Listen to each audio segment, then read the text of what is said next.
Sabi mo maaga ka, ba't ngayon late ka? Kasi Sino, bakit?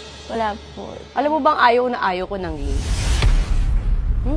Sorry. Kanina sabi ko kay Paolo, Paolo, ano na? Bakit ang tagal? Bakit ka late? Kasi, brother. Ayaw ko na nga gawin to eh. Ayan, pinaalala mo. Naku, hate ko pa naman yan. Hindi po. Next time po maaga ako. Wala nang next time.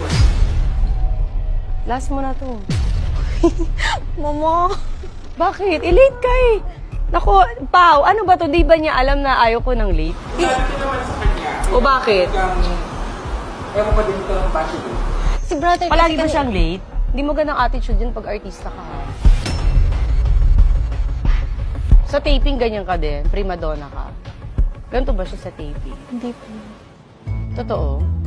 Eh, bakit sa akin late ka, Pao? Bakit late siya sa akin? Sorry. So, namimili siya kay Batang Quiapo, hindi siya late. Dito late siya. Eh, baka kasi Bakit? galing siya sa ibang...